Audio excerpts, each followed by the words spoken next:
नमस्कार दोस्तों। आज मैं फिर आपके सामने बहुत दिनों बाद उपस्थित हुआ हूँ।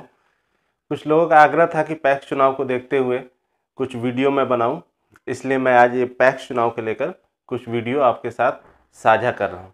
अगर मेरा चैनल आपको पसंद आए तो इसे लाइक कर दीजिए, शेयर कर लीजिए और सब्सक्राइब कर दीजिए। ठीक है, चलिए आइए तो हम पैक्स चुनाव के बारे में जान लें। पैक्स चुनाव में भी चार मुख्य पदाधिकारी काम करेंगे। पहला P1, दूसरा P2, तीसरा P3 और चौथा प्रिजाइडिंग। जब हम एक एक करके चारों के काम को समझ लेते हैं तो हमें चुनाव करवाने में काफ़ी आसानी होगी। इस वीडियो से पहले हमने एक और भी वीडियो डाला है जिसमें बॉक्स को किस तरह से ओपन करना है, क्लोज करना है और उसको सील किस तरह से करना है वो भी मैं आपको बता चुका हूँ। तो चलिए शुरू करते हैं P1 से। देखिए, जो P1 की जिम्मेवारी हमेशा से रही है वही जिम्मेवारी यहाँ भी उसकी है। सबसे पहले P1 के पास जो है निर्वाचक नामावली की प्रति की चिन्हित करेंगे।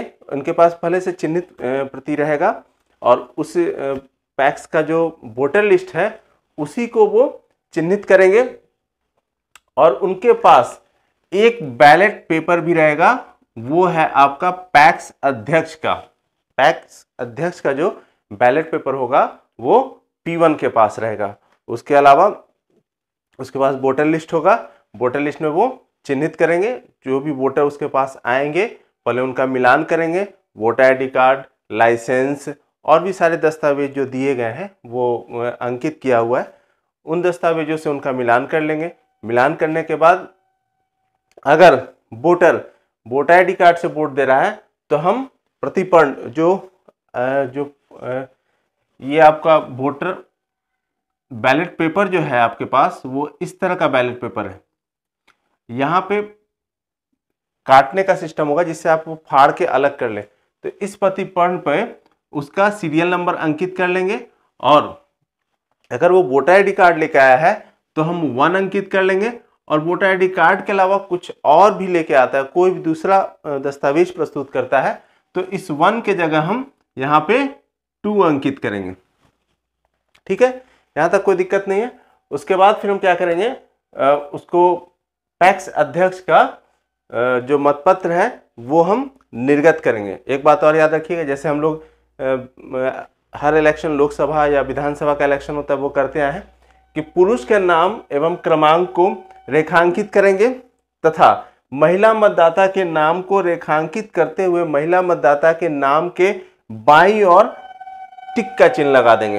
ये ऐसा इसलिए हम लोग करते हैं ताकि हम लोग पुरुष और महिला मतदाता का जो प्रतिशत निकालना होगा तो वो काम हम आसानी से कर लेंगे। चलिए, यहाँ तक ठीक है, यहाँ तक आपको दिक्कत नहीं होगी। पुरुष महिला का प्रतिशत निकालने का काम आपका रहेगा। मतपत्र के प्रतिपर्ण पर मतदाता का हस्ताक्षर, अंगूठे का निशान अवश्य लेंगे। प्रतिपर्ण किसको बोलते हैं? ये जो मतपत्र फाड़िएगा उसके ऊपर जो काउंटर फाइल बचेगा आपका, उस पे जो मतदाता आपके पास आ रहा है उसका हस्ताक्षर, यहाँ पर एक कॉलम बना हुआ है, यहाँ पर उसका हस्ताक्षर या अंगूठे का निशान ये आपको लेना है। बस P1 का दायित्व इतना ही है और उसके बाद फिर वो जो वोटर है वो P2 की तरफ बढ़ जाएगा और P2 का क्या दायित्व है वो हम देख लेते हैं। ये मतदान पदाधिकारी के बारे में हम लोग बात कर लें। P2 का जो कार्य होगा, P2 के पास अनुसूचित जाति या जनजाति, अति पिछड़ा, पिछड़ा वर्ग और सामान्य कार्यकारिणी के सदस्य के मतपत्र इनके पास रहेंगे। इनका ये दायित्व होगा कि ये सारे मतपत्र फाड़कर जब मतदाता आपके पास आता है तो वो देंगे। लेकिन इससे पहले वो ध्यान रखेंगे कि जो प्रतिपर्ण है, जो काउंटर फाइल है, उसके ऊपर जैसे ही P1 के पास कोई मतदाता आता है तो P1 जब उसका क्रमांक पूछता है और आपको दिखता रहेगा कि वो वोटर आईडी कार्ड प्रस्तुत कर रहा है या फिर वोटर आईडी कार्ड के जगह पे कोई दूसरा दस्तावेज प्रस्तुत कर रहा है, तो आप अपने प्रतिपर्ण पर, जैसे बैलेट पेपर है, ये आपका प्रतिपर्ण है, आप इस प्रतिपर्ण पर उसका सीरियल नंबर, अगर वोटर आईडी कार्ड लेके आया है तो 1 और अगर वोटर आईडी कार्ड की जगह कोई और चीज लेके आ रहा है तो 2 हम लिख देंगे। उसके अलावा फिर ध्यान रखिएगा कि जैसे मतदाता वहां से आपके पास आएगा तो आप जो है उसके हस्ताक्षर वाले कॉलम पर हस्ताक्षर ले लेंगे।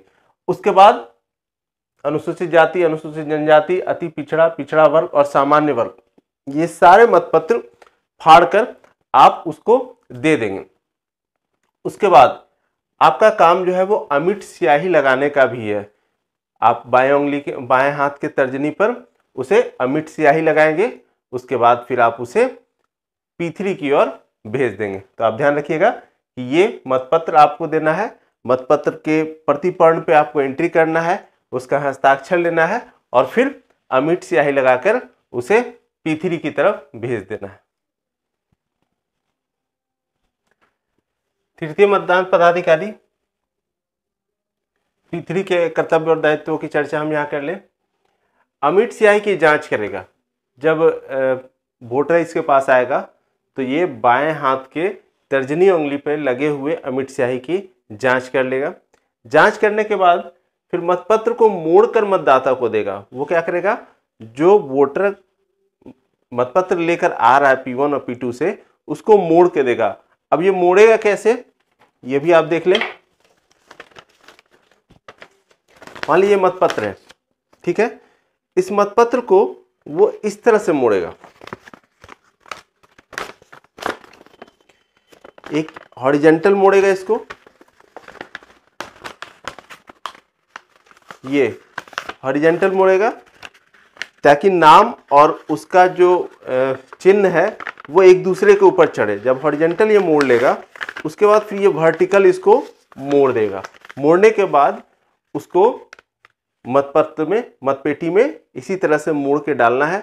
तो वो एक निशान बना देगा इस तरह से मोड़ के, ताकि उसे समझ में आए कि जब वोट दे देगा तो वो किस तरह से मोड़ेगा और मतपेटी में उसे डालेगा। उसके बाद फिर जब उसे मोड़ देगा तो उसे स्वास्तिक चिन्ह लगाने के बारे में समझाएगा कि आप जिसको भी पसंद करते हैं आप उसके आगे स्वास्तिक का चिन्ह लगा देंगे। उसके बाद इसको मोड़ेंगे और मोड़ने के बाद फिर आप उसको बैलेट बॉक्स में डाल देंगे। साथ ही P3 का ये दायित्व भी होगा कि वो इस बात पे नज़र रखे कि कोई भी मतदाता जो वोट देने के लिए आया है वो पांचों जो मतपत्र उसने लिए हैं वो पांचों मतपत्र को मतपेटी में डाल कर जाएगा। कोई भी मतपत्र वो अपने साथ बाहर नहीं ले जा सके, इसका ध्यान रखना है। उसके बाद फिर समय समय पर, चूंकि मतपेटी में जब वोट डालते जाएंगे तो वो भर जाता है तुरंत, तो समय समय पर वो क्या करेगा, पूसर से, एक लकड़ी का पूसर आपको दिया जाएगा, पूसर से उसको अंदर डालते चला जाएगा। ये P3 का दायित्व है। अब मुख्य दायित्व जो प्रिजाइडिंग अफसर का है उस पर हम लोग चर्चा कर लेते हैं। अब प्रिजाइडिंग के बारे में हम लोग बात कर लें। इनका कार्य बहुत महत्वपूर्ण होता है और काफ़ी लेखा जोखा का काम इनको करना पड़ता है।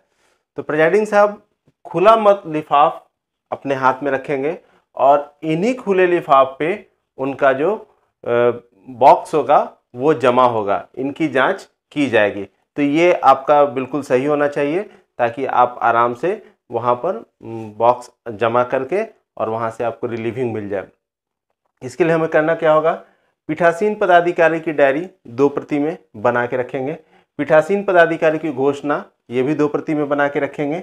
मतपत्र लेखा जो अध्यक्ष है और अलग अलग जो सदस्य हैं उन सबों का अलग अलग लेखा बनाना है, एक साथ नहीं बनाना है। तो मतपत्र लेखा सभी पद के लिए अलग अलग बनाएंगे, ये भी 2 प्रति में बना लेंगे। पेपर सील लेखा ये 2 प्रति में बनाएंगे हम। विजिट सीट ये भी 2 प्रति में बनाएंगे। सीलबंद मतपेटी, जो मतपेटी में वोट कास्ट हो चुका है उसको सील बंद कर लेंगे और जो बोड़ा मिलेगा उस बोड़े में हम उसको बांध के सील कर देंगे, वो मतपेटी। और चालान की प्रति, ये चालान की प्रति जो होगी वो 3 भाग में बनी रहती है। एक प्रिजाइडिंग साहब के पास रहता है, एक जमा होता है और एक मजिस्ट्रेट साहब ले जाते हैं। तो ये 3 प्रति में आपको चालान भी बना के रखना है और इसी पे आपका जो बक्सा है वो जमा हो जाएगा। इसके अलावा भी शाब्दिक लिफाफा और अशाब्दिक लिफाफा और खुला पैकेट होगा। तो उसके बारे में आपको मिला होगा, एक जब आप गए होंगे ट्रेनिंग के लिए तो आपको इस तरह का एक पेज दिया गया होगा जिसमें ये सारी चीज़ें लिखी हुई है।